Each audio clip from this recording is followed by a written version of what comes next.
على محمد وعلى آل محمد كما صليت على إبراهيم وعلى آل إبراهيم إنك حميد مجيد اللهم بارك على محمد وعلى آل محمد كما باركت على إبراهيم وعلى آل إبراهيم إنك حميد مجيد আমরা পড়ি না নামাজের পড়ি নামাজের বাইরে পড়ি বাংলার মুসলমানেরা পড়তেছে বাংলাদেশে কতটি মুসলমান নামাজ পড়ে এরা সবাই ওই নবী ইব্রাহিমের নাম উচ্চারণ করতেছে ফজরে পড়ে জোহরে পড়ে আসরে পড়ে মাগরিবে পড়ে এশাতে পড়ে তারাবিতে পড়ে পড়তেই আছে বাংলা মুসলমান পড়ে ভারতের মুসলমান পড়ে পাকিস্তানের মুসলমান পড়ে সারা পৃথিবীর মুসলমান নবী ইব্রাহিমের নাম উচ্চারণ করে কেন এত বড় নবী মর্যাদা কেন পাইল আল্লাহ আকবার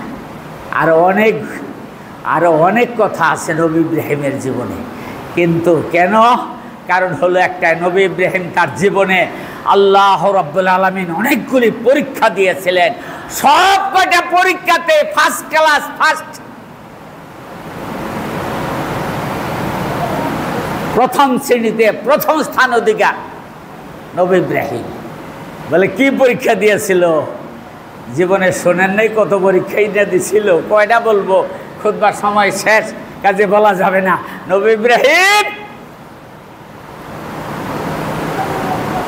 আগুনে ঝাঁপ দিয়েছিল না নমরুদের আগুনে যখন নিয়ে যায় ফেরেশতারা বলছিল ইব্রাহিম তুমি হুকুম দাও আদেশ দাও অনুমতি দাও পৃথিবীর সাগর মহাসাগরে পানি আইনা আমরা এই আগুনটারে ভাসাইয়া দিব ইব্রাহিম কি বলেছিলেন বলে না আমি তোমাদের কাছে কেন সাহায্য চাবো কেন সহযোগিতা চাবো আমার যিনি খালেক ও মালিক আমার যিনি সৃজনকারী লালনকারী পালনকারী আমার যিনি সৃজনকর্তা লালনকর্তা পালনকর্তা সেই বিশ্ব প্রভুর আমার সাহায্য করবে কি ঈমান দেখছেন কি ঈমান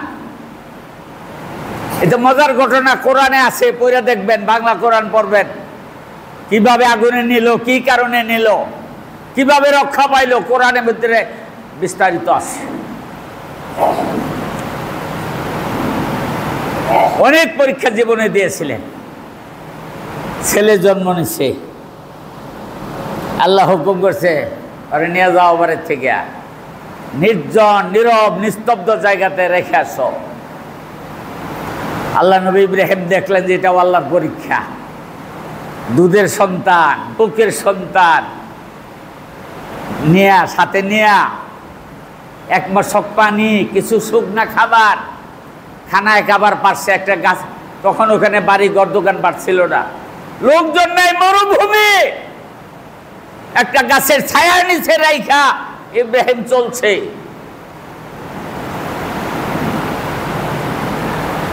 বিবি হাজারা বলছে এই ইব্রাহিম থামো কি করছো তুমি এটা আমাদেরকে কোথায় রেখে যাচ্ছ ঘর নাই বাড়ি নাই মানুষ নাই নির্জন নিস্তব্ধ জায়গা আপনি এখানে কেন রাখছেন আমাকে ইব্রাহিম চলে যাচ্ছে কোনো জবাব দেয় না তার স্ত্রী পিছে পিছে দৌড়াইতেছে অনেকজন যাওয়ার পরে বলছে কি ব্যাপার এটা কি আল্লাহর হুকুম বলে হ্যাঁ এটা আল্লাহর হুকুম বলে চলে গেছে এবার বিবি হাজেরা বলে আর চিন্তার কারণ নাই যদি আল্লাহর হুকুম হয়ে থাকে আল্লাহ রাব্বুল আলামিন আমাকে হেফাজত করবে আমার চিন্তার কোনো কারণ নাই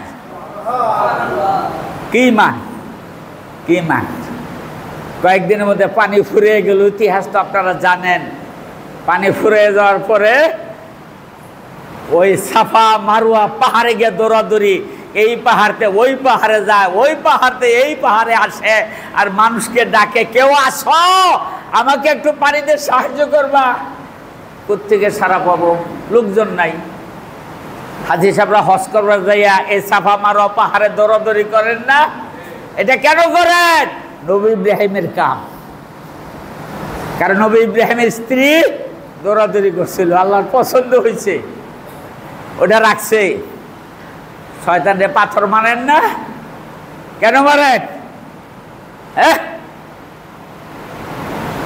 নবী ইব্রাহিম যখন ইসমাইলের সাথে লইয়া যায় কুরবানি করার জন্য মিনার দিকে শয়তানে ধোঁকা দিছিল 3 বার এই জন্য 3 বার পাথর মারতে হয় 7টা করিয়া।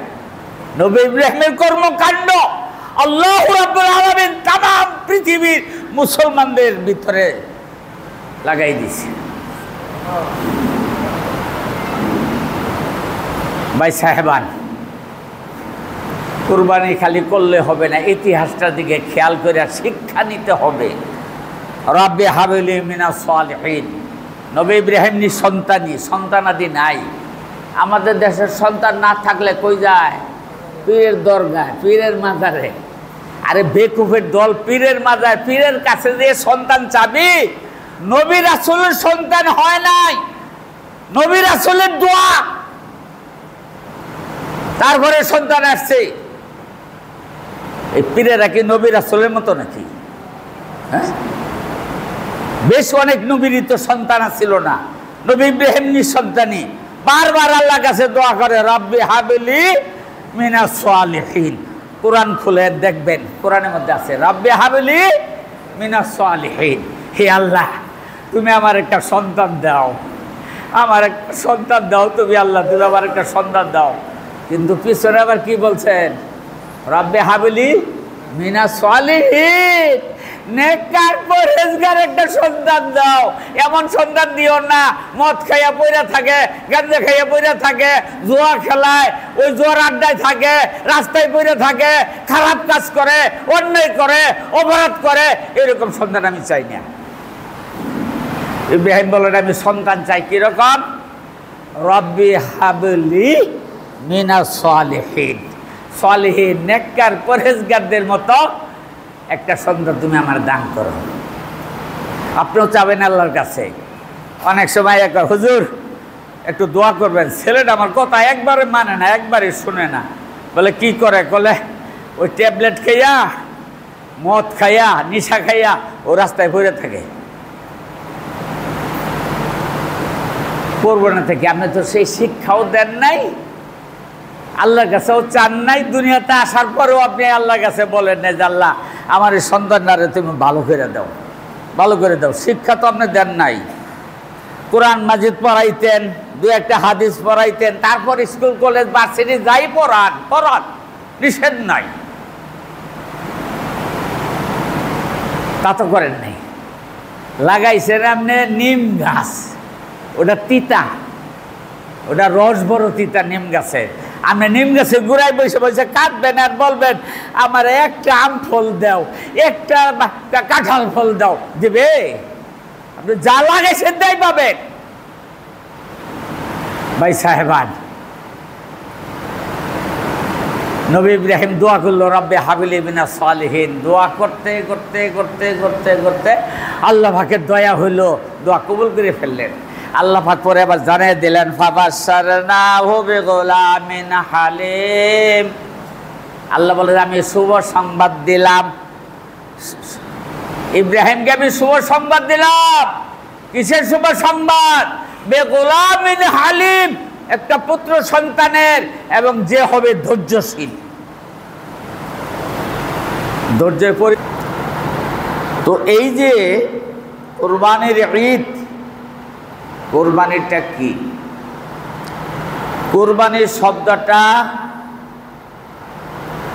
কুরবান শব্দ থেকে নেওয়া হয়েছে, যার অর্থ হলো নিকটবর্তী হওয়া। আমরা 10ই জিলহজের দিন হাজার হাজার পশু, লক্ষ লক্ষ পশু এই বাংলাদেশে কোরবানি করা হবে। এই কোরবানি আমরা করে আল্লাহ রাব্বুল আলামিনকে সন্তুষ্ট করব, আল্লাহ রাব্বুল আলামিনকে খুশি করব, আল্লাহ রাব্বুল আলামিনের নিকটবর্তী হব। সেই জন্য এটা নাম হচ্ছে কোরবানির ঈদ, কোরবানি। কিন্তু আমার কথা হলো আমরা যারা কোরবানি করব, আমাদের সবার কোরবানি, সকলের কোরবানি কি আল্লাহ রাব্বুল আলামিনের দরবারে কবুল হবে, মঞ্জুর হবে? আল্লাহ রাব্বুল আলামিনের কাছে কি গ্রহণযোগ্য হবে? না। আমরা কুরবানি করে সবাই যারা কুরবানি করব সবাই আল্লাহ রাব্বুল আলামিনের নিকটবর্তী হব, আল্লাহ রাব্বুল আলামিনকে রাজি করব, খুশি করব, সন্তুষ্ট করব, এটা নাও হতে পারে। আমাদের মাঝে এমনও লোক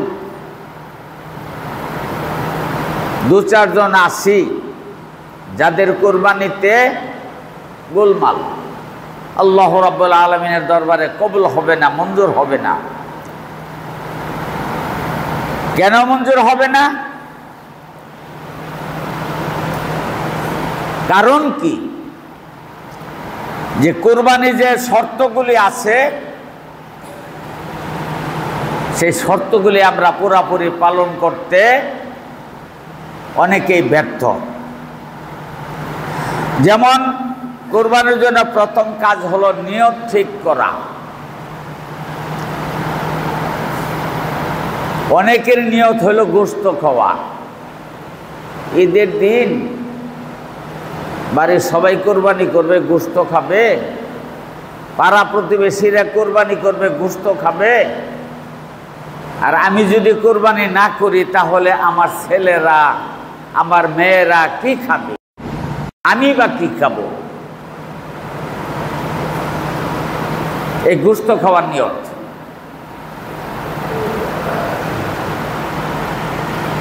আপনি কোরবানি করবেন আল্লাহকে রাজি আর খুশি করার জন্য, গোশত খাওয়ার জন্য নয়। গোশত তো আপনার কাছে আসবেই, খাবেনই আপনি। ওই যে আল্লাহর রাসূল সাল্লাল্লাহু আলাইহি ওয়াসাল্লাম রাস্তা দিয়ে যাচ্ছেন, এক সাহাবী ঘরের জানালা কাটতেছে। জিজ্ঞেস করলেন, কি করতেছ? বলে, জানালা কাটতেছি, ঘরের মধ্যে প্রচন্ড গরম, থাকতে পারি না, আলো বাতাস আসবে, সেই জন্য জানালা করতেছি। আল্লাহ রাসূল বললেন, জানালা বন্ধ করে দাও। সাহাবী তো আর জিজ্ঞাসা করলেন না, কেন বন্ধ করব? আল্লাহ রাসূলের হুকুম, বন্ধ করো। বন্ধ করে দিছে, বন্ধ করে দিছে।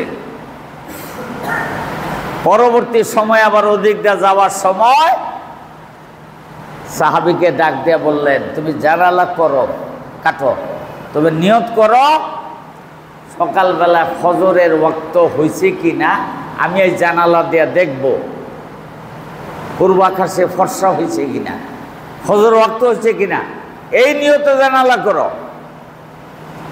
সাহাবী ওই নিয়তে জানালা করেছে। আল্লাহ রাসূল জিজ্ঞাসা করলেন, তোমার ঘরে কি আলো বাতাস ঢুকে? বলে, হ্যাঁ ইয়া রাসূলুল্লাহ, আলো বাতাস ঠিকই ঢুকে। তাহলে তোমার নিয়তের কারণে তুমি বাতাসও পাইলা, আলোও পাইলা, সবচেয়ে বড় হলো যে তুমি নিয়তের কারণে তুমি সওয়াব পেয়ে গেলা। ফজরের নামাজের সময় দেখবা, তা আমরা যারা কুরবানি করি গোশত খাওয়ার নিয়ত কেন?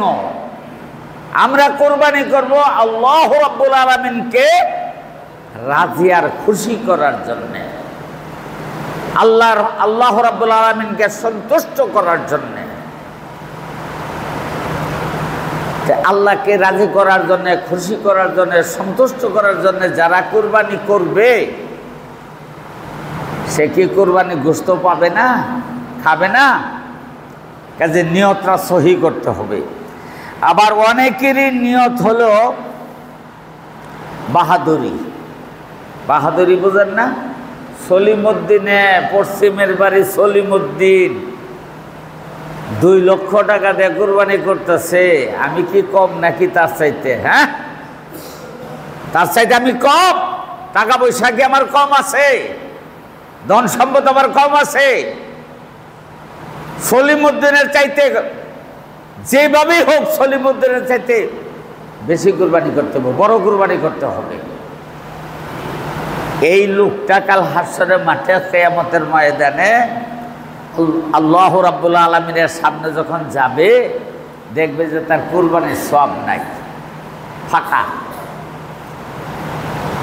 লোকটা হয়তো বলবে, রব্বুল আলামিন আমি তো বিশাল বড় কুরবানি করেছিলাম, আমার কুরবানির সওয়াব কই?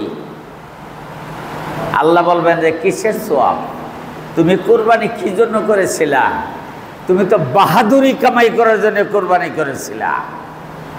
তোমার কুরবানিতে বাহাদুরি ছিল, মানুষে বাহাবা দিবে, মানুষে তোমার নাম নিবে, মানুষ তোমাকে অনেক বড় লোক মনে করবে। দুনিয়াতে তোমারে মানুষের বাহাদুরি নেয় নাই, মানুষে তোমাকে বাহাবা দেয় নাই, দুনিয়াতে মানুষে তোমাকে খুব বড় ধনী বলে উল্লেখ করে নাই। বলে করছে, বলে ওই যে নিয়ত করেছ সেটাই তুমি পাইছ, সওয়াবের আশায় তুমি করো নাই, সওয়াবের নিয়তে কুরবানি করো নাই। সুতরাং কুরবানি কে কি করলো না করলো তার চাইতে বড় করতে হবে না ছোট করতে হবে সেটা নয়।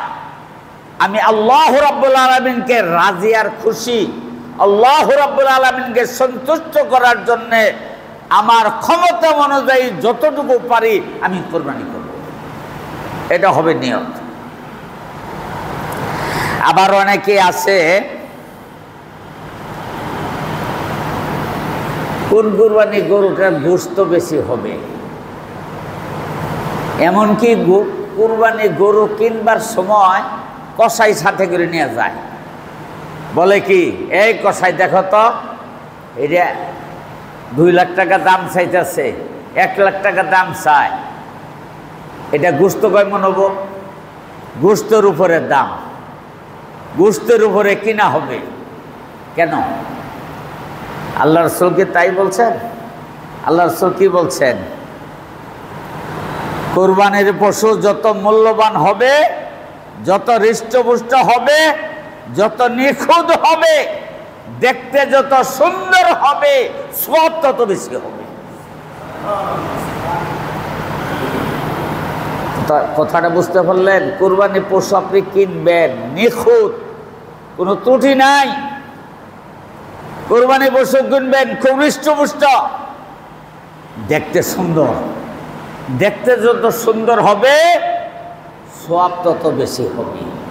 ওই গোশত যত বেশি হবে সওয়াব তত বেশি হবে। আল্লাহ রাসূল কিন্তু তা বলে নাই। আল্লাহ রাসূল কি বলছেন? আপনার কুরবানি পশু দেখতে যত সুন্দর হবে, হৃষ্টপুষ্ট হবে, আল্লাহ পাক সওয়াব তত বেশি দিবেন। আপনি কুরবানি পশু কিনবেন, ছোট কিনেন, খুব লাবুস লুবুস, চেহারা ছোট, আকৃতি দেখতে খুব সুন্দর, আপনার সওয়াব বেশি হবে। অনেকেরই আবার হালাল হারামের ধার ধারে না।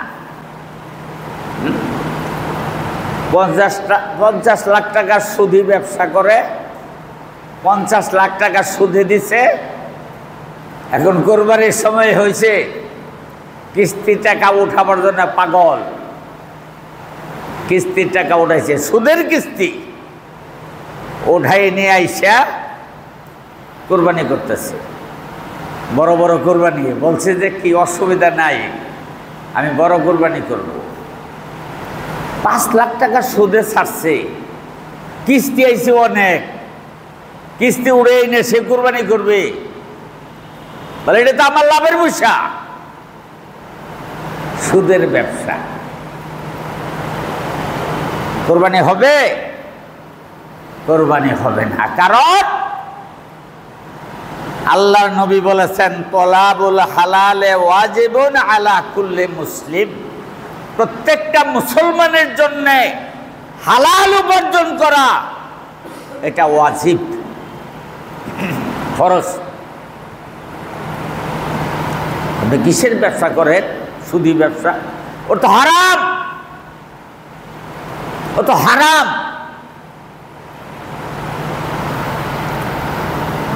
কুকুরে গোশত খাওয়া হারাম, শুকরে গোশত খাওয়া হারাম,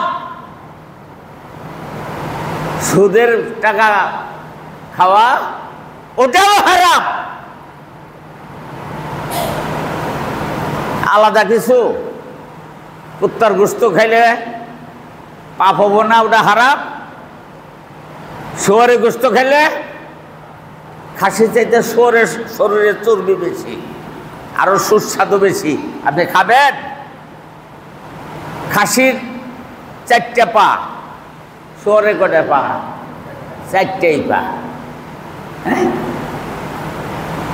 খাসির 4টে পা, কুত্তার কটা পা? 4টে পা। খাসির 2টা কান, কুত্তার কটা কান? তাহলে খাসি এত টাকাতে কিনবার যাবো কেন? কুত্তাই যাবো করে, কোরবানি করে। ধ্যান হয় কিনা? বলে না, কুকুর তো হারাম। আরে বাবা, কুত্তা হারামও, কুত্তা হারাম ঠিক আছে, কিন্তু সুদের কারবার করে যে টাকা নিলেন ওটাও তো হারাম। কুত্তা দিয়ে কুরবানি করবেন না, আর শুয়োর দিয়ে কুরবানি করবেন, এটা হারাম। আপনি সুদের ব্যবসা, টাকা দিয়ে আপনি কুরবানি করবেন, এটাও তো হারাম। জুয়া খেলে টাকা পাইয়া, এটাও হারাম।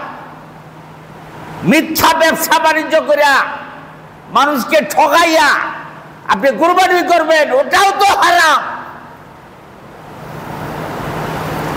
কুরবানি করতে হবে আপনার হালাল পয়সা দেয়া, কথাটা মনে রাখবেন, হালাল উপার্জন দেয়া। কারণ আল্লাহ রাব্বুল আলামিন, আল্লাহ রাসূল বলছেন, আল্লাহ পাক পবিত্র, পবিত্র জিনিস ছাড়া আল্লাহ পাক গ্রহণ করেন না, কবুল করেন না। কোনো ব্যক্তি যদি হারাম খাইয়া শরীরে রক্ত মাংস হয়, আর ওই হারাম খুরের শরীরে রক্ত মাংস নিয়া যদি সব সময় আল্লাহর কাছে বলে, আল্লাহ তুমি আমারে মাফ করো, আল্লাহ তুমি আমারে ক্ষমা করো, তুমি আমারে মাফ করো, আল্লাহ তুমি আমারে এটা দাও, ওইটা দাও, যত দোয়া করবে আল্লাহ নবী বলেন তার দোয়া আল্লাহ রাব্বুল আলামিনের দরবারে কবুল হবে না।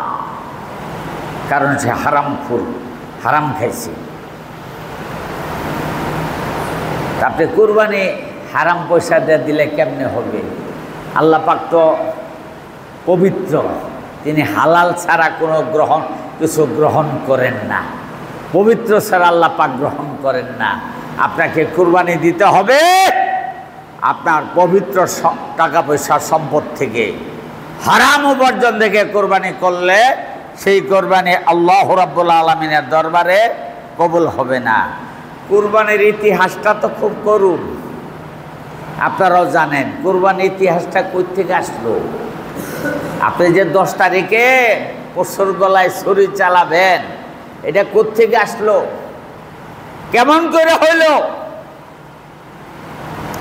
কিছু শিক্ষা ওখান থেকে আমাদের নেওয়া উচিত। কুরবানি করলাম, গোশত খাইলাম, মেয়ের বাড়িতে পাঠাইলাম, আত্মীয় স্বজনের বাড়িতে দিলাম, পুটলা লয়ে লয়ে খুব আনন্দ উল্লাস করলাম, ঘোরাফেরা করলাম না। আপনি ওখান থেকে শিক্ষা নেবেন কুরবানির থেকে। কুরবানিটা কি জিনিস, কেন কুরবানির ব্যবস্থা আসলো?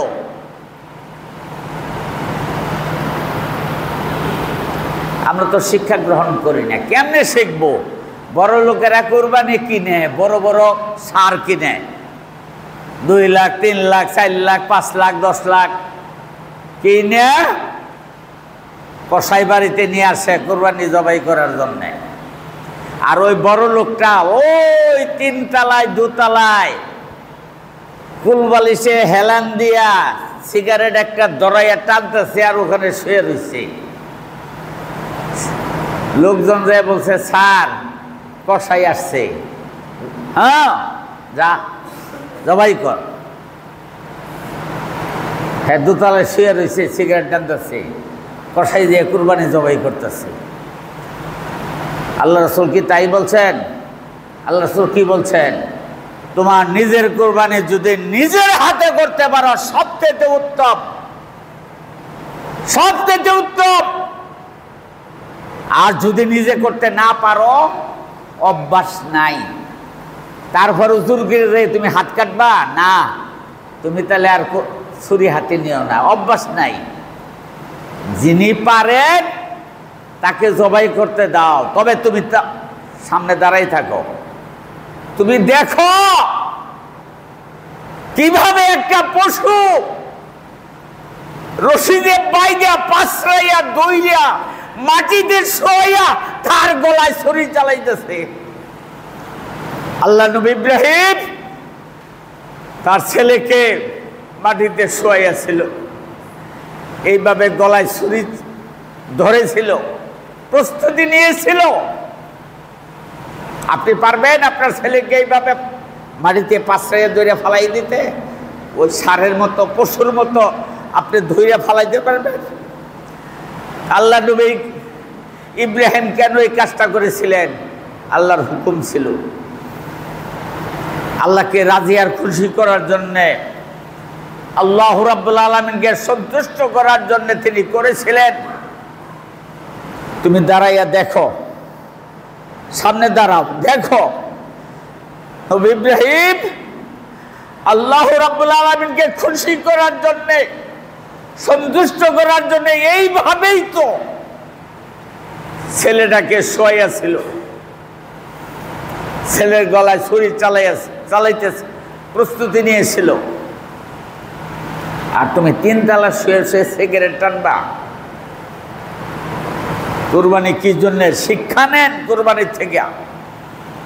কুরবানি মানে কি? আত্মোৎসর্গ করে দেওয়া, আত্মবিসর্জন দেওয়া। আমি কুরবানি করলাম, আমি আল্লাহকে রাজি আর খুশি করার জন্য আমি কুরবানি করলাম। তার মানে কি? আমার জীবনের সব কিছু আমি আল্লাহ রাব্বুল আলামিনের নামে আমি উৎসর্গ করলাম। ইন্না সলাতি ওয়া নুসুকি ওয়া মাহইয়ায়া ওয়া মামাতি লিল্লাহি রাব্বিল আলামিন। এটা কোরআন। আল্লাহ পাক বলেন ইন্না সলাতি আমার নামাজ, ওয়া নুসুকি আমার কুরবানি, ওয়া মাহইয়ায়া ওয়া মামাতি আমার জীবন এবং মরণ সবকিছু লিল্লাহি রাব্বিল আলামিন, আল্লাহ রাব্বুল আলামিনের জন্য। এই শিক্ষা আপনাকে নিতে হবে। কুরবানি করেন তার মানে কি? আপনি আল্লাহর জন্য, আপনাকে আল্লাহকে খুশি করার জন্য আপনি কুরবানি করতেছেন।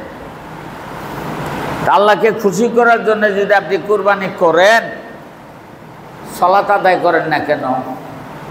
নামাজে আসেন না কেন? ও নামাজে গোশত পাওয়া যায় না, তাই না? রমজানের রোজা রাখেন না কেন? বলো ওইখানে তো গোশত নাই। হজে ফরজ হয়েছে, হজে যান না কেন? ইসলামের 5 রুকনের একটা রুকন। কুরবানি আসলে খুব বড় বড় ষাঁড় কুরবানি করেন, ভালো। কুরবানি কি? একজন আরেকজনকে খুব ভালোবাসে, খুব খাতির। বলে আমি তোমাকে ভালোবাসি। বলে কতটুকু ভালোবাসো? বলে আমার জীবন তোমার নামে উৎসর্গ করে দিতে রাজি আছি, আমার জীবনটা তোমার জন্য কুরবানি করে দিতেও রাজি আছি। এরকম বলে না যে আমি তোমার জন্য আমার জীবন কুরবানি করে দিতেও রাজি আছি। তার মানে কি? তুমি যা বলবা তাই আমি শুনবো, তুমি যা বলবা তাই আমি শুনবো। তাই তো অর্থ, আমি তোমার জন্য আমার জীবনটা কুরবানি করতেও রাজি আছি। তার মানে কি? তুমি যা বলবা আমি তাই মানতে রাজি আছি তোমার জন্যে। আমরা যে কুরবানি করলাম আল্লাহর জন্যে, আল্লাহর নামে, আল্লাহকে রাজি খুশি করার জন্যে, তাহলে তার মানে কি? যে আল্লাহ এই যে কুরবানি করলাম, এর মাধ্যমে আমি জানাইলাম আমার জীবনের মরণের সব কিছু, আমার নামাজ, আমার কুরবানি, আমার হায়াত, আমার মরণ, আমার জীবন সব কিছু তোমার জন্যে। বলে ঠিক আছে, সব কিছু তোমার জন্য। তো নামাজে আসো না কে? মসজিদে আসো না কে? হ্যাঁ, ওইটা আসে না। ভাই সাহেবান, কুরবানি করবেন ভালো, আল্লাহ রাব্বুল আলামিনকে রাজি করার জন্য, খুশি করার জন্য, সন্তুষ্ট করার জন্য। কিন্তু কুরবানির চাইতে কি নামাজের গুরুত্ব কম? কোথায় কুরবানি আর কোথায় নামাজ? আপনি নামাজ না পড়লে তো মুসলমান আর মুসলমানের মধ্যে পার্থক্যই থাকলো না। আপনি মুসলমানের খাতায় নাম লিখতেই পারলেন না, আপনার নামাজ নাই। কিন্তু দেখেন না, বাংলাদেশের মানুষ কয়জনে নামাজ পড়ে আর কয়জনে কুরবানি করে।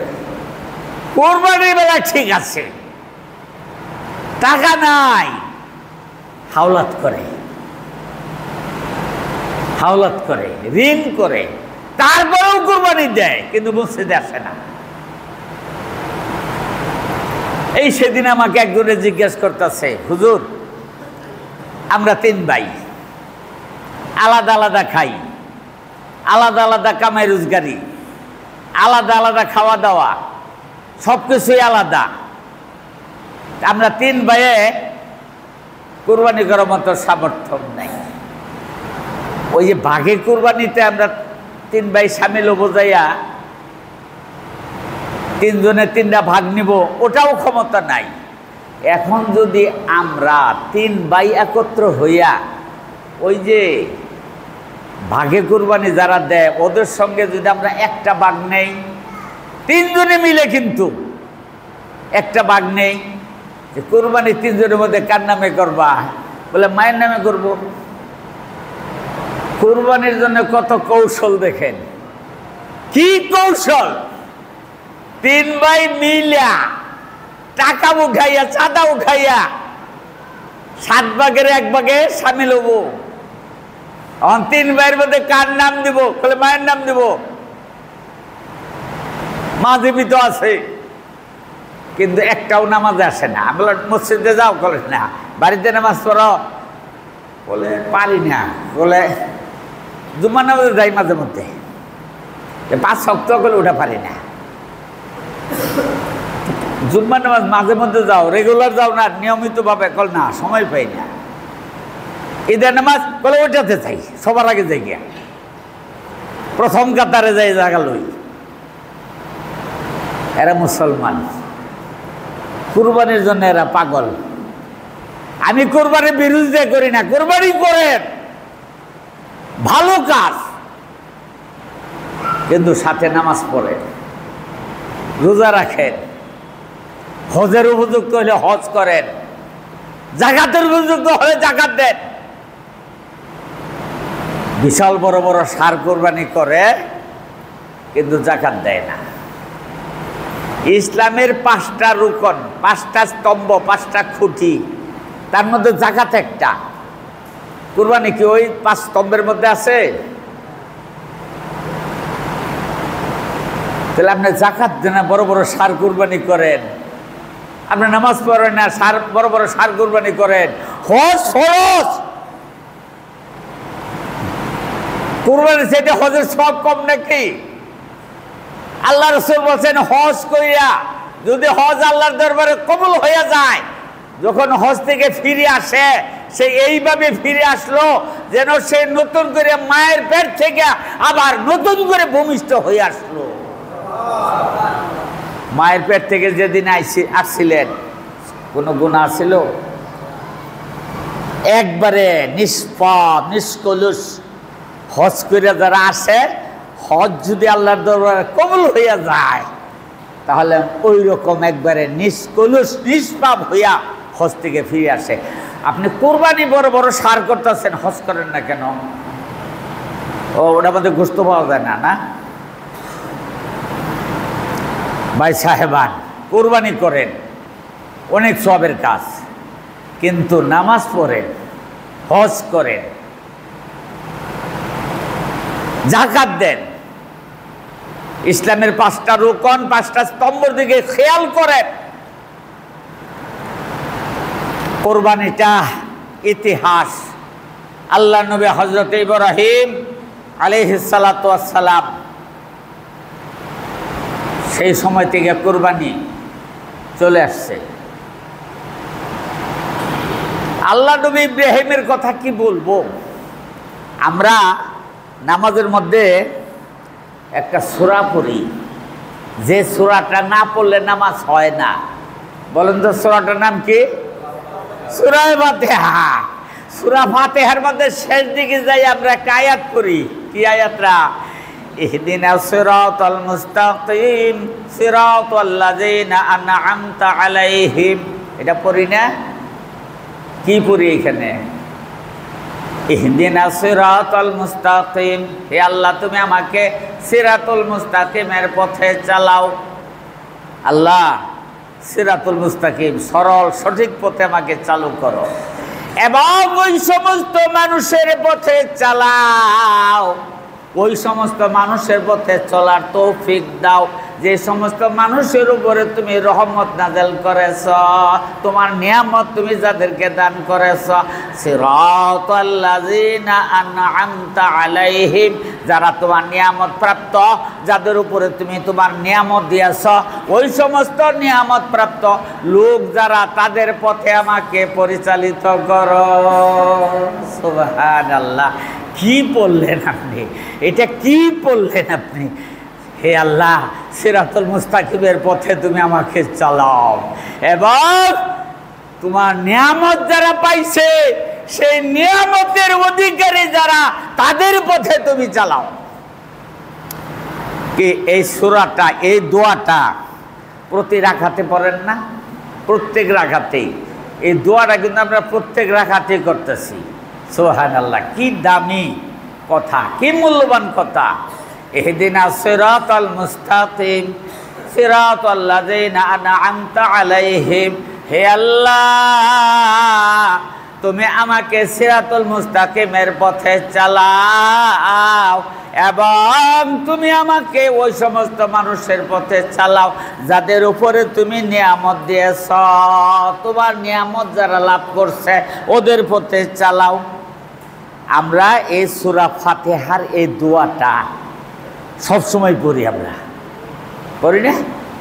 ফজরে পড়ি, জোহরে পড়ি, আসরে পড়ি, মাগরিবে পড়ি, এশাতে পড়ি, তারাবিতে পড়ি, তাহাজ্জুদে পড়ি, সব সময় পড়ি আমরা। এটা ফরজে পড়ি, সুন্নতে পড়ি, নফলে পড়ি, পড়ি না?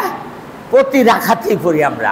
সূরা ফাতিহা পড়তে গেলেই আমরা পড়ি সিরাতাল লাযিনা আন'আমতা আলাইহিম গায়রিল মাগদুবি আলাইহিম ওয়ালাদ-দাল্লিন। আমরা এই দোয়া সব সময় পড়তেছি। এখন আমার প্রশ্ন হলো, এই যে দোয়াটা, এই যে দোয়াটা, আল্লাহ তুমি ওই সমস্ত মানুষের পথে আমাকে পরিচালিত করো যাদের উপর তুমি নিয়ামত দিছ, এরা কারা? এরা কারা? কত ভাগ্যবান যে আমরা নামাজের দাঁড়াই আল্লাহু আকবার করে নিয়ত করে সূরা ফাতিহা পড়ি, আর এই সূরা ফাতিহার শেষ অংশে যাইয়া সিরাতাল লাযিনা আন'আমতা আলাইহিম, আল্লাহ তুমি যাদের উপরে নিয়ামত দিছ ওদের পথে আমাকে চালু করো, ওদের পথের পথিক আমাকে বানিয়ে দাও। এই দোয়াটা বাংলাদেশে মুসলমান, ভারতের মুসলমান, পাকিস্তানের মুসলমান, ইরাকের মুসলমান, ইরানের মুসলমান, সৌদির মুসলমান, আমেরিকার মুসলমান, তাম পৃথিবীর লক্ষ লক্ষ কোটি কোটি মুসলমান যখন নামাজের দ্বারায় এই সূরাটা পাঠ করে আর এই দোয়াটা পাঠ করে, এরা কারা? এরা কারা? কাদের পথে চলার জন্য আমরা দোয়া করতেছি দিন রাত 5 ওয়াক্ত নামাজে সূরা ফাতিহার মধ্যে? এই নিয়ামতের অধিকারী কারা? নিয়ামতের অধিকারী আল্লাহ কোরআনে বলে দিয়েছেন। নিয়ামতের অধিকারী হলো নবীগণ, নিয়ামতের অধিকারী হলো শহীদগণ, আল্লাহ নিয়ামতের অধিকারী হইল সালিহিনগণ এবং যারা নেককার পরহেজগার তারা। এদের পথে চলার জন্য আমি সূরা ফাতিহার মধ্যে দোয়া করতেছি। প্রথম কাতারে, প্রথম নাম্বারে নবীগণ।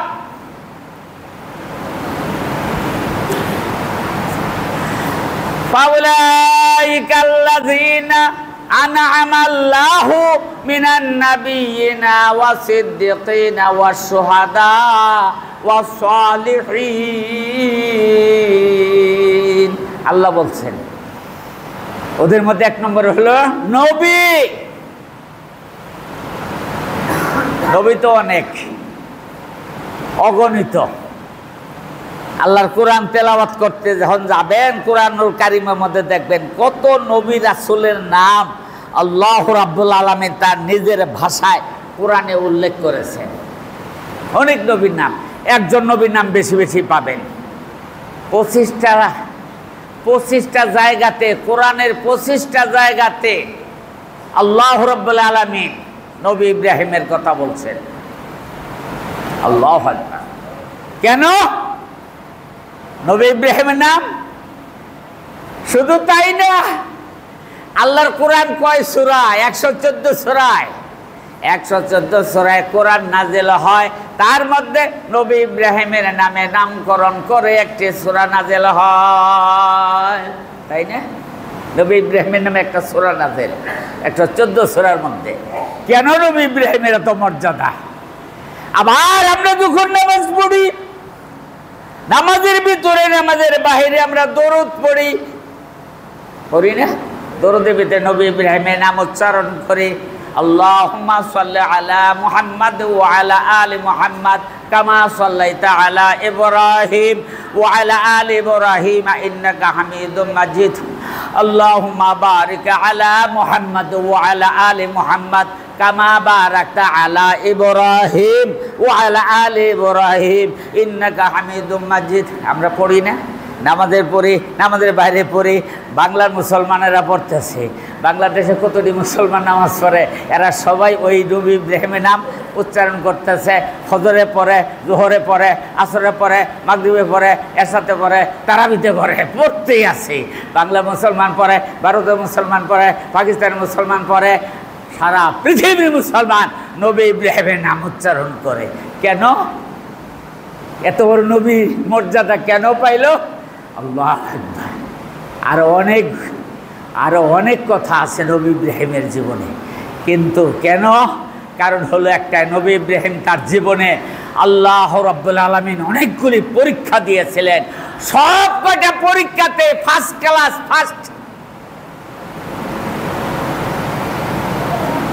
প্রথম শ্রেণীতে প্রথম স্থান অধিকার নবী ইব্রাহিম। বলে কি পরীক্ষা দিয়েছিল? জীবনে শোনেন নাই কত পরীক্ষাই না দিছিল? কয়টা বলবো? খুতবার সময় শেষ, কাজে বলা যাবে না। নবী ইব্রাহিম আগুনে ঝাঁপ দিয়েছিল না, নমরুদের আগুনে।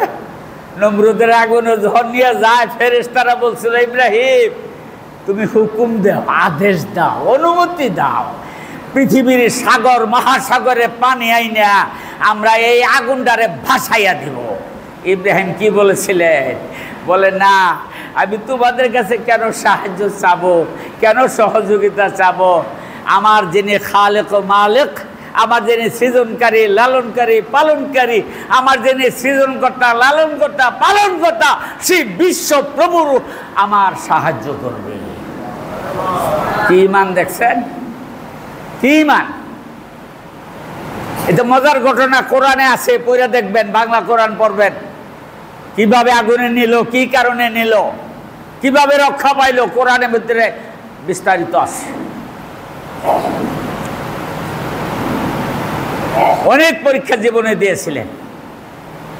ছেলে জন্ম নিছে, আল্লাহ হুকুম করছে আরে নিয়ে যাও বাড়ির থেকে, নির্জন নীরব নিস্তব্ধ জায়গাতে রেখে আসো। আল্লাহ নবী ইব্রাহিম দেখলেন যে এটাও আল্লাহর পরীক্ষা। দুধের সন্তান, বুকের সন্তান নিয়া, সাথে নিয়া এক মশক পানি, কিছু শুকনা খাবার, খানায় খাবার পারছে একটা গাছ। তখন ওখানে বাড়ি ঘর দোকান পাচ্ছিল না, লোকজন নাই, মরুভূমি। একটা গাছের ছায়ার নিচে রাইখা ইব্রাহিম চলছে।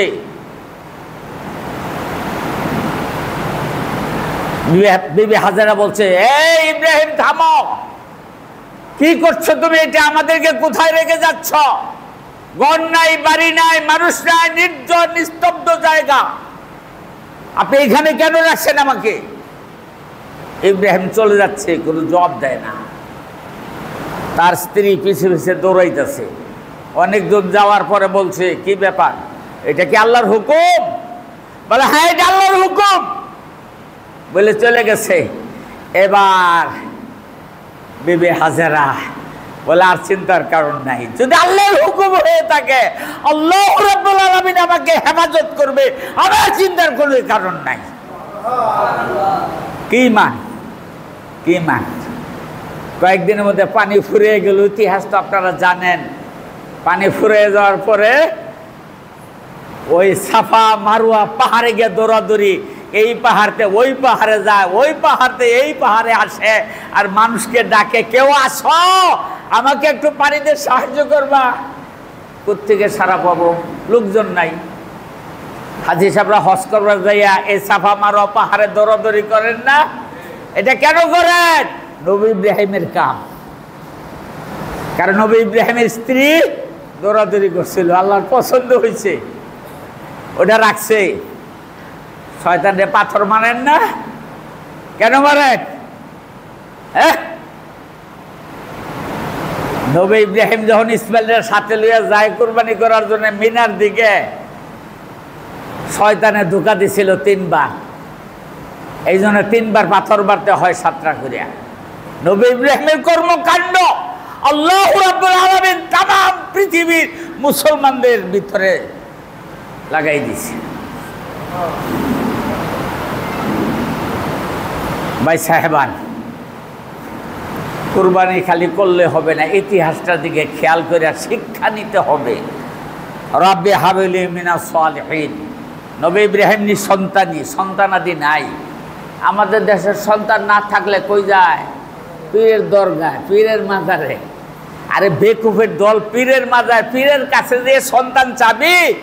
নবী রাসূলের সন্তান হয় নাই, নবী রাসূলের দোয়া, তারপরে সন্তান আসছে। এই পীরেরা কি নবী রাসূলের মতো নাকি? হ্যাঁ, বেশ অনেক নবীরই তো সন্তান ছিল না। নবী ইব্রাহিম নিঃসন্তানী, বারবার আল্লাহর কাছে দোয়া করে, রাব্বি হাবলি মিনাস সালিহিন।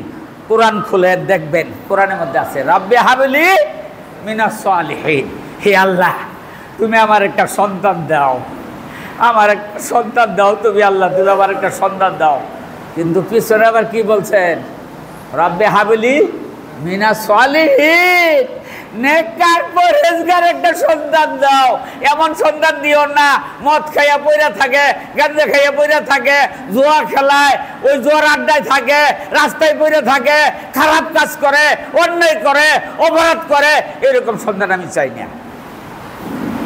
ইব্রাহিম বলেন, আমি সন্তান চাই কিরকম? রাব্বি হাবলি মিনাস সালিহিন, সালিহিন নেককার পরহেজগারদের মতো একটা সন্তান তুমি আমার দান করো। আপনিও চাবেন আল্লাহর কাছে। অনেক সময় হুজুর একটু দোয়া করবেন, ছেলেটা আমার কথা একবারে মানে না, একবারে শুনে না। বলে কি করে? বলে ওই ট্যাবলেট খাইয়া, মদ খাইয়া, নিশা খাইয়া ও রাস্তায় পড়ে থাকে। করবো না থেকে আপনি তো সেই শিক্ষাও দেন নাই, আল্লাহর কাছেও চান নাই। দুনিয়াতে আসার পরেও আপনি আল্লাহর কাছে বলেন না যে আল্লাহ আমার এই সন্তানটারে তুমি ভালো করে দাও, ভালো করে দাও। শিক্ষা তো আপনি দেন নাই। কোরআন মাজিদ পড়াইতেন, 2-1টা হাদিস পড়াইতেন, তারপর স্কুল কলেজ ভার্সিটি যাই পড়ান, পড়ান, নিষেধ নাই, তা তো করেন নাই। লাগাইছেন আপনি নিম গাছ, ওটা তিতা, ওটা রস বড় তিতা নিম গাছে। আপনি নিম গাছে গুড়াই বসে বসে কাঁদবেন আর বলবেন আমার একটা আম ফল দাও, একটা কাঁঠাল ফল দাও, দিবে? আপনি যা লাগাইছেন তাই পাবেন। ভাই সাহেবান, নবী ইব্রাহিম দোয়া করলো রাব্বি হাবলি মিনাস সালিহিন। দোয়া করতে করতে করতে করতে করতে আল্লাহ পাকের দয়া হইলো, দোয়া কবুল করে ফেললেন। আল্লাহ পাক পরে আবার জানিয়ে দিলেন, ফাবাশশারনাহু বিগুলামিন হালিম। আল্লাহ বলে আমি শুভ সংবাদ দিলাম ইব্রাহিমকে, আমি শুভ সংবাদ দিলাম। কিসের শুভ সংবাদ? বিগুলামিন হালিম, একটা পুত্র সন্তানের, এবং যে হবে ধৈর্যশীল। ধৈর্যের পরিচয় দেয় নাই? হ্যাঁ, ফালাম্মা বালাগা মাআহু সাআয়া, সূরা সাফফাত পড়বেন বাড়িতে দেয়া, সূরা সাফফাত। ফালাম্মা বালাগা মাআহু সাআয়া, যখন ছেলেটা বাপের সঙ্গে চলাফেরা করতে পারে, ঘোরাফেরা করতে পারে, এরকম বয়স হইল, ছেলে তো জন্ম নিল, নাম রাখলো ইসমাইল। ইসমাইল আস্তে আস্তে বড় হইল, বাবার সঙ্গে অনেক দিক সেদিক যাইতে পারে। বাপের আদর কোন সময় ছেলের উপরে বাড়ে? ছেলের হাত ধরে যখন দোকানে যায়, ছেলের হাত ধরে এদিক সেদিক যায়, কোনো অনুষ্ঠানে যায়, এই সময় বাপের মন উতলাই ওঠে সন্তানের উপরে, তাই তো? আর মায়ের মন একবারে জন্ম থেকে মৃত্যু পর্যন্ত মায়ের আদর থাকে। মায়ের আদর কোনোদিন কমে না। পৌষ মাসের শীতে মানুষ থরথর কাঁপে, সন্তানটারে ডাইন সাইডে নিয়ে শুয়ে আছে, আমাকে আপনাকে আপনার আমার মা ডাইন সাইডে নিয়ে শুয়ে আছে। আমরা প্রস্রাব পায়খানা করে দিছিলাম, মায়ের বাম পাশে নিয়ে গেছে, রাগ করে নাই, অসন্তুষ্ট হয় নাই। বাম পাশে নিয়ে রাখার পরে আবার প্রস্রাব পায়খানা করে দিলাম, এবার ডাইনেও ভিজা বামেও ভিজা, মায়ের টান দিয়ে বুকে তুলে দেয়, বলে আমার আদরের দল, আমি কষ্ট হইতে দিব না। বুকে প্রস্রাব পায়খানা করে দেয়, মা রাগ করে না। এটা আমার কলিজার টুকরা, এটা আমার আদরের দল। সেই মা দিন রাত 24 ঘন্টা ছেলের জন্য পাগল থাকে। বাবা থাকে, বাবাও থাকে, কিন্তু সব সময় না। বাবা অফিস থেকে এসে খাইতে বসছে, এই আমার ছেলেটা কই রে? বলে ঘরে খেলাইতেছে। বলে আমার সামনে নেয়া, আমি খাইতে বসলাম, আমার সামনে শোয় রাখ, আমি খাবো আর আমার সন্তানের তামাশা দেখবো। খাইতে বসছে, সন্তান খেলাইতেছে, হঠাৎ করে ছেলেটা পায়খানা করে দিচ্ছে, এই নিয়ে যা নিয়ে যা নিয়ে যা, সরা সরা। মায় বাপে বলে না, কিন্তু মায় বলে না।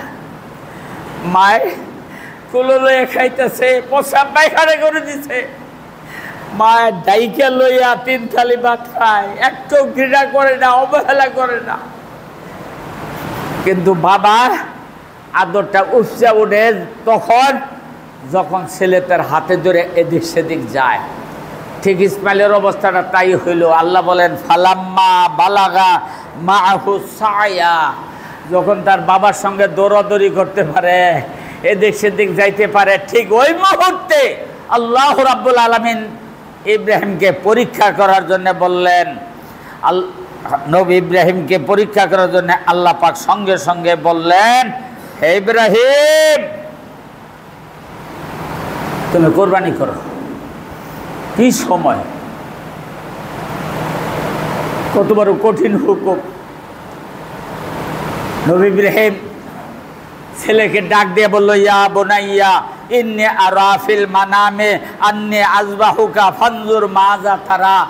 হে আমার সন্তান, ইয়া বুনাইয়া, হে আমার আদরের সন্তান, ইন্নী আরা ফিল মানামে, আমি স্বপ্ন যুগে দেখছি, আন্নী আযবাহুকা, আমি তোমাকে জবাই করতেছি, কুরবানি দিতেছি।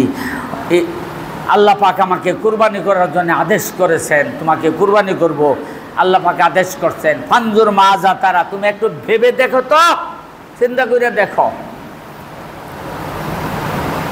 বাপে ছেলেরে বলছে, ছেলে বলতে পারতো না যে আব্বা ঠিক আছে আমি একটু চিন্তা ভাবনা করে দেখি, তুমি তো আমার জবাই করবা, কুরবানি করবা, আমি একটু দেখি চিন্তা করে, বলতে পারতো না? সময় নেয় নাই, এও বলে নেই যে আমি মায়ের কাছ থেকে একটু যাই না লই, তাও না।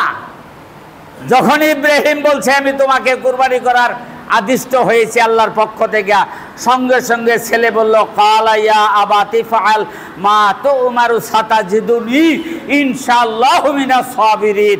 বলে ইয়া আবাতি, হে আমার আব্বা, হে আমার আব্বা, ইফআল মা তুমার, যে হুকুম আল্লাহ করছে দেরি করো কেন? যে হুকুমটা আল্লাহ করছে তুমি তাড়াতাড়ি সেই হুকুম পালন করো। সাতাজিদুনি ইনশাআল্লাহু মিনাস সাবিরিন, আমি ইনশাআল্লাহ ধৈর্যধারীগণের সঙ্গে থাকবো। কি মনে করলেন? কেন ধৈর্যধারীগণের সঙ্গে বললেন? ছেলে বাপের সঙ্গে দৌড়াদৌড়ি করতে পারে, ইচ্ছা করলে পালাই যেতে পারে না, তখন ইচ্ছা করলে লুকাইয়ে যেতে পারে না। আমাদের এখানে ছোটো ছোটো বাচ্চারা থাকে, এরা লুকাই পড়ে, অনেক সময় পড়ার ডরে ভয়ে ওই ওয়ালের উপর দিয়ে টপকাইয়া অনেক সময় পালাইয়া যায়। তো ইসমাইল কি পালাইতে পারতো না? আমার বাবা জবাই করবে আমারে, কিন্তু না, বলে আব্বা যে হুকুম আল্লাহ করছে আপনি তাড়াতাড়ি পালন করুন, ইনশাআল্লাহ আমি ধৈর্যধারীগণের সঙ্গে থাকবো, মানে আমি ধৈর্য ধরবো, আপনি জবাই করবেন, আমি কোরবানি হব। সুবহানাল্লাহ, সুবহানাল্লাহ, কি ধৈর্য! আবার সঙ্গে বলছেন ইনশাআল্লাহ। আমরা অনেক সময় ইনশাআল্লাহ বলি না, বলতেও ভুলে যায়, আর স্মরণ থাকলে ইনশাআল্লাহ বইলে লাভ কি? একজনে কোরবানি গরু কিনবার যাইতেছে, রাস্তার মধ্যে তার বন্ধু কয় কই যাও গো? বলে হাটে। বলে কেন? বলে কোরবানি গরু কিনবো। ইনশাআল্লাহ তো বললা না। বলে ইনশাআল্লাহর দরকার কি? পকেটে টাকা আসছে, বাজারে হাটে গরু উঠছে, আমি যাব গরু কিনে নিয়ে আসবো, দরদাম একটু বেশি হয় হোক, ইনশাআল্লাহ আমার ফিরে রাখবো। বলে যাও কিনে নিয়ে আসো গা। গেছে বাজারে, গরু একটা ফুরাইছে, ফুরাইটের পকেটে হাত দিচ্ছে, এদিকটা দিছে ওদিকটা পকেটে হাত বেরিয়ে গেছে, তার মানে পকেট কেটে চুরে টাকা নিয়ে গেছে গা। বলে এই টাকা দেন না কেন? বলে টাকা তো ইনশাআল্লাহ চুরি হয়ে গেছে গা। কী ভাই চুরি হলো? বলে ইনশাআল্লাহ পকেট কেটে নিছে গা। বলে গরু কি তুমি নিবা না? বলে আমি ইনশাআল্লাহ গরু আর নিব না। এখন কথায় কথায় ইনশাআল্লাহ আইতেছে রাস্তা দিয়ে, সেই লোক কিন্তু বৈশাই আছে, কি ভাই গরু কো? বলে গরু তো ইনশাআল্লাহ কিনতে পারলাম না। বলে কেন? বলে না। বলে ইনশাআল্লাহ টাকা চুরে নিছে গা। কেমনে নিল? বলে ইনশাআল্লাহ পকেট কেটে নিছে। বাড়িতে গেছে, বউ জিজ্ঞাসা করছে গরু কো? বলে গরু আনবো কেমনে? ইনশাআল্লাহ আমার টাকা চুরে নিছে গা। বলে কেমনে নিল? বলে ইনশাআল্লাহ পকেট কেটে নিল। বলে তোমার আসলে মাথা পাগল হয়ে গেছে। আমার স্বামীর মাথা পাগল হয়েছে, এই সমস্ত আবুল তবুল বক্তা থেকে। ভাই সাহেবান, আপনি যে কোনো কাজ করবেন ইনশাআল্লাহ বলবেন, আল্লাহ ওটা আমাদের বরকত দিবে, রহমত দিবে। ইনশাআল্লাহ বলবেন না, আপনাকে আল্লাহ পাক ছাড়বে না। আল্লাহ রাসূলকে আল্লাহ পাক ছাড়ে নাই। কাফের মুশরিকরা প্রশ্ন করছিল, এই প্রশ্নের জবাব দেন। আল্লাহ রাসূল বললো যে আগামীকালকে আইসো আমি জবাব দেবো। তার মানে আল্লাহ রাসূল ওটা জানা ছিল না। আল্লাহ রাসূল মনে করছিল আল্লাহ জানাই দিব, পরে বলে দিব, কিন্তু ইনশাআল্লাহ বলে নাই। বলে আগামীকালকে আইসো বলবো, কিন্তু আল্লাহ তার ওহি দেয় না, জানাইয়াও দেয় না। বেশ কয়েকদিন এইভাবে কাইটে গেল। এরপরে আল্লাহ পাক বলে দিলেন তুমি ইনশাআল্লাহ না বলার কারণে আমি ওহি বন্ধ করে দিছিলাম। আপনি সলিমুদ্দিন, কলিমুদ্দিন, রহিমউদ্দিন, আপনি ইনশাআল্লাহ বলবেন না, আল্লাহ আপনারে ধয়া ঢাইলে দিব, তাই না? এটা হতে পারে না। ভাই সাহেবান, কথায় কথা আপনি যে কোনো কাজ করবেন ইনশাআল্লাহ বলবেন, ওর ভিতরে আল্লাহ রাব্বুল আলামিন রহমত নাযিল করবেন। ভাই সাহেবান, কুরবানি ইতিহাস থেকে আমাদের শিক্ষা নিতে হবে যে নবী ইব্রাহিম কীভাবে তার ছেলেটারে কুরবানি করার জন্য প্রস্তুতি নিল। আপনি আমি ঠিক সেইভাবে কুরবানি করার জন্য প্রস্তুতি নিব। সময়ও শেষ, তবে আপনাদের কাছে প্রথম দিকে বলেছিলাম যে কথাটা, কুরবানি দিবেন নিয়তটা ঠিক রাখবেন। কুরবানি দিবেন কোনো বাহাদুরির জন্যে না, আল্লাহকে রাজি খুশি করার জন্যে কুরবানি করবেন। হালাল উপার্জন দিকে কুরবানি করবেন। কুরবানি করবেন আল্লাহকে রাজি আর খুশি করার নিয়তে কুরবানি করবেন। অনেকে বলে কার নামে কুরবানি করলো? এটা আমার বাপের নামে কুরবানি করছি। আরে বেটা, তোর বাপের নামে কুরবানি কি আল্লাহর নামে কুরবানি? আল্লাহর নামে কুরবানি করবি, আল্লাহ হস্তে। তোর বাপের পক্ষ থেকে হইতে পারে, তোর মায়ের পক্ষ থেকে হইতে পারে, তোর নিজের পক্ষ থেকে হইতে, আমার পক্ষ থেকে আমি আল্লাহকে খুশি করার জন্য কুরবানি করলাম, আমার বাপের পক্ষ থেকে আল্লাহকে রাজি খুশি করার জন্য কুরবানি করলাম। বুঝাইতে পারলাম? কুরবানি হবে আল্লাহর নামে, আল্লাহ হস্তে, আল্লাহকে রাজি খুশি করার জন্যে। আল্লাহ রাব্বুল আলামিন কুরবানি গোশত কী করবেন? একটা কথা সময় গেলেও এটার সময় আর পাবো না, একটা কথা না বইলে আর পারলাম না, অনেকগুলি কথা ছিল। আপনি কুরবানি গোশত কী করবেন? আল্লাহ কোরআনে বলে দিয়েছে লাইয়ানালাল্লাহা লুহুমুহা ওয়ালা দিমাউহা ওয়ালাকি ইয়ানালুহু তাকওয়া মিনকুম। আল্লাহ বলে তোমরা যে কুরবানি করো, তোমাদের কুরবানির গোশত, তোমাদের কুরবানির রক্ত আমি আল্লাহর কাছে আসে না। আমি হুকুম করছি ঠিক, ইব্রাহিমরে করছিলাম, কিন্তু আমার কাছে তোমাদের কুরবানি, আমার নামেই তো করতেছ কুরবানি, কিন্তু আমার কাছে গোশত আসে না, আমার কাছে রক্ত আসে না। কি আসে? আল্লাহ বলে ইয়ানালুহু তাকওয়া মিনকুম, তোমাদের মনের তাকওয়া, পরহেজগারি, ক্ষুধাবৃত্তি, এইটুকুই আমার কাছে আসে। ভাই সাহেবান, তাহলে গোশত কী করবেন? আল্লাহ গোশত কি সেটা বলে দিচ্ছেন, ফাকুলু মিনহা, আল্লাহ বলেন ওইখান থেকে গোশত তোমরা খাও। সূরা হজ 28 নম্বর আয়াত আমি বানাইয়ে বললাম, পরীক্ষা করবেন। ফাকুলু মিনহা, কুরবান থেকে গোশত তুমি নিজে খাও। ওয়াতিমুল বাইসাল ফাকির, ফকির মিসকিনরে খাওয়াও। তুমি খাও, ফকির মিসকিনরে খাওয়াও। আবার আরেকটা আয়াত আছে, ফাকুলু মিনহা, তুমি নিজে খাও। ওয়াতিমুল কানি ওয়াল মুতার, এবং খাবার দাও কানে যারা তারা, মুতার যারা তারা। কানে কারা? একদল মানুষ আছে আপনার সমাজে, আপনার বাড়ির আশেপাশে দেখবেন, আপনার ধারে কাছে যাবে না, আপনার কাছে চাবে না, আপনার কাছে চাবে না যে আমার কুরবানির গোশত দাও। এরকম লোক আছে না? কুরবানির গোশত দেয় না, বাড়িতে বৈশা থেকে চুপ করে, একবারে গরিব, কামলা খাইটা খায়, কিন্তু কারো কাছে যায় না, ভিক্ষা করে না। আপনি কুরবানি দিচ্ছেন খুব বড় সার, আপনার কাছেও যায় না, ঘরে চুপ করে বসে রয়েছে, সবুর করে বসে রয়েছে, আপনি তাকে দিবেন। আল্লাহ বলেন যে তাকে দাও, সে পাইলে খুশি, না পাইলে চুপচাপ, এদেরকে দাও। আর মুতার হইল আপনার আশেপাশে যায়, চায়, কিন্তু আসলে গরিব অসহায়, এদেরকেও দাও। ভাই সাহেবের কোরবানি করবেন, গরিবদেরকে গোশত দেবেন। আপনি আপনার ছেলে মেয়ে নিয়ে যেরকম আনন্দ করবেন, ওই গরিব মিসকিন যাতে টাকা নেই, পয়সা নেই, কোরবানি করতে পারে না, ছেলে মেয়ের কাপড় দিতে পারে না, অভাবী, ওদেরকেও আপনি কোরবানির গোশতের টুকরা দিবেন। ছেলে মেয়ে নিয়ে ওরাও খাবে, আনন্দ করবে, বলে শান্তি পাবে। কথাটা খেয়াল রাখবেন। আল্লাহ রাব্বুল আলামিন আমাদের সবাইকে, সকলকে সহি শুদ্ধভাবে কোরবানি করার তৌফিক দান করুন, বলেন আমিন। ওয়া আখিরু দাওয়ানা আনিল হামদুলিল্লাহি রাব্বিল আলামিন।